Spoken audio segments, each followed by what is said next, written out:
Hello everyone, welcome to Amy's Bookshelf. I'm at work on my break because finding time to film is not easy. Okay, so let's go over the books I read. I have copies of 3 of them, but I didn't bring them here.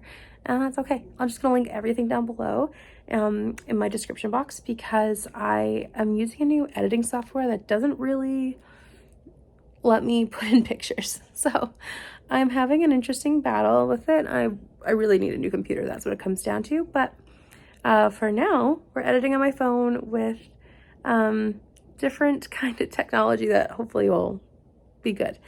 Anyways, so let's talk about what I've read. I finished Twilight by Stephanie Meyer, and I'm giving that one 2 stars. It's what I expected. I actually enjoyed it more than I thought I would. I thought it would be throw in the garbage worthy from what I've heard with how trashy it is and how cringy. But yeah, it was those things, but because I heard so many bad things, I just, it was good in a better than I expected way. I am definitely like, wow, a lot of red flags there and a lot of things I rolled my eyes at, but I expected it to be a lot worse. So I'm glad I came in with really horrible expectations because then I actually somewhat enjoyed it, which was unexpected. I will not continue on the series though. 1 is enough for me. The next one that I read these all while camping actually. So I read The Hem of His Garment, and I talked about it a couple weeks ago. This is by Dr. Michelle Bengston, and this one is a 5-star, and it continued being a perfection book the whole time. It's about chronic pain through a Christian worldview, with the Bible as your rock, and honestly, just incredible. So very happy with it, and definitely check it out and buy it at all. Like if you're interested in anything about that, or how to look at your chronic pain, or even something where it's like disability, emotional pain, if you're going through trauma, like this is how you can deal with it. And honestly, fantastic. Like seriously, perfection. It's gonna be one of my favorite books of the year, already know. I've also read another arc, which is All Is Not Forgiven by Joe Kenda. This one is I thought it was nonfiction, but it's actually fiction. This one is an arc. It came out end of July, and it's about Joe Kenda, who is hunting down a murderer who goes around and like cuts up people's bodies, and well, particularly girls that he is like hiring for special acts, you know. Anyways, I'm trying to keep it clean. But yeah, he's a horrible guy. And the thing is I was like confused with how I feel about this.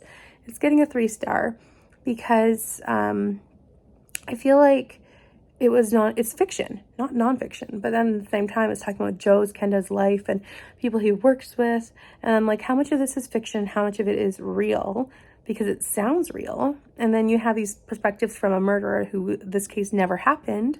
So I'm just kind of confused. I also felt like it was really kind of all over the place with the plot, and I didn't really enjoy it. It was fast paced, it was interesting, but at the same time, it could have been a lot more concise, and the plot didn't need to have so many crazy left turns because I feel like that just detracted it from my enjoyment level.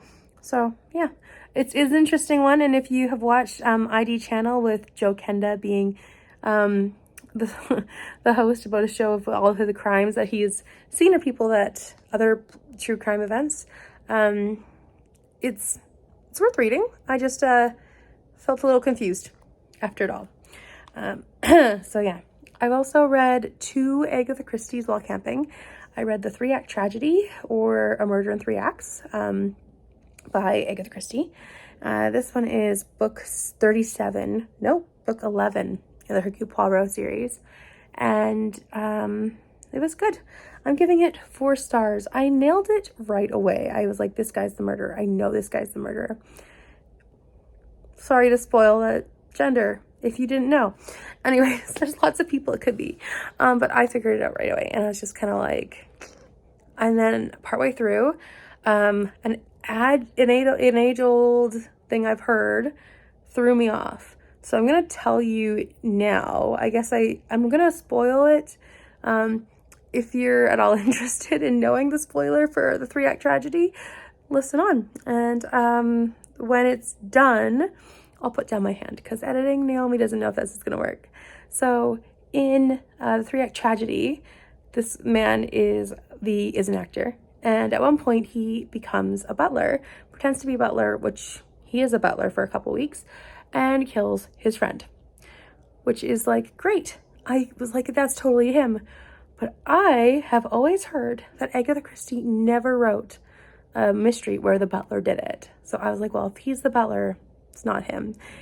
So that threw me off. However, I really enjoyed, once I realized that, I'm like, oh, what everyone told me was wrong, so I should have trusted my instincts. And I did trust. I'm going to call myself the winner because I figured it out. Spoiler over. So yeah, really enjoyable. And I liked the twists and the turns and the repeat level of it. And I will be almost done Agatha Christie. That was for the prompt of motive of love or lust, or a recurring theme in the book. So that was for the Read Christie 2023 reading project. I also read Elephants Can Remember, which is for the prompt of falling from a height crime, like how that happened. And that one also got 4 stars. I actually laughed out loud in this one. That was hilarious. That was great. And I really enjoyed how Ariadne Oliver was such a prominent character, and how she was investigating a very old case surrounding her goddaughter, her goddaughter's parents. And I kind of figured out like 3/4 of the way through, and then when it was revealed, I'm like, I kind of knew it, but it took me a while. I really genuinely enjoyed all the elephant comments. They kept talking about elephants, and it's just hilarious because they're in like Britain, and they're talking about elephant hunting a lot. And it was just fantastic. Such a great one. Definitely give it 4 stars. Really good. And I am kind of sad. I think it might be my last Ariadne Oliver. Maybe I have one more. I think I might have one more. And then I'll be done with her. But it's kind of sad. She's a really great character. The last book that I read was Summer in the Spotlight by Liz Johnson. This is book 3 in the Prince Edward Island Shores series. And this one follows 3 brothers. I think there's a 4th book out, so it's about someone else now. But this one follows Levi, who's the youngest. This is the most recent book in the series. And he never, ever talks. Like, he literally never talks. He hasn't said, like, 2 words to his family all day. That's normal. Okay? Normal. He doesn't say good morning. He doesn't say good night. He'll grunt, and he'll shrug, and he'll make facial expressions, and he doesn't talk. It's not like he can't. He just doesn't. He's a huge reader, and he works at the school where this drama teacher is working, but she's losing her job because the theater house is destroyed in a hurricane. And yeah, it's just so cute. Loved it. I think it's just so Canadian in some ways, and then other ways it's just brilliant. So definitely loving that series. I love Liz Johnson's writing, and I am excited to pick up whatever books come next. And I think it'll be well worth whatever read. This one comes out, or just came out on the weekend, or on Tuesday, like the 13th or something, or it's just coming out. So it's very new, and if not new, I will put down the publication date in my description box beside it, so you'll know when you can get it, because you really should. And honestly, it's just so cute. And like, the importance of being earnest is like a massive feature in this, and just warms my heart. So anyways, fantastic. I also started re-listening to a great course book, which is The History of Ancient Egypt. So I started that one.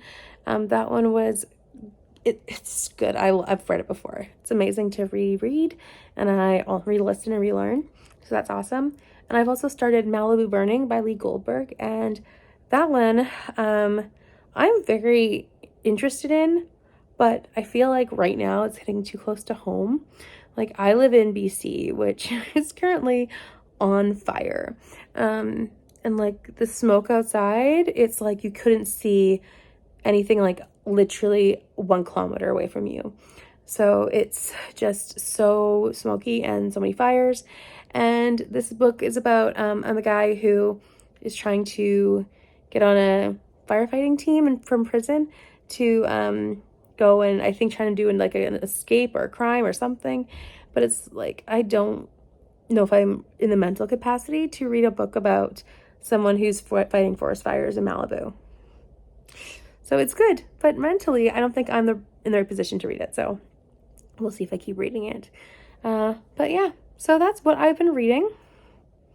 It's been a lot, and it was all about camping, so it's been good. But yeah, I'm excited to just take it more easy. I plan on finishing Bleak House within the next week. We'll see if that happens or not, but yeah.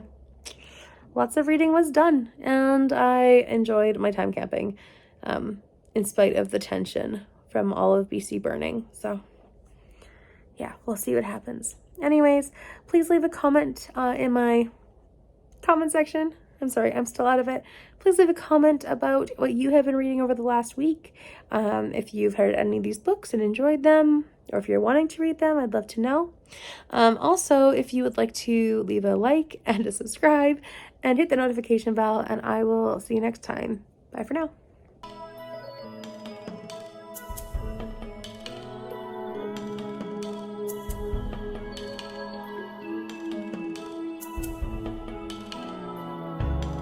In a house that I don't know,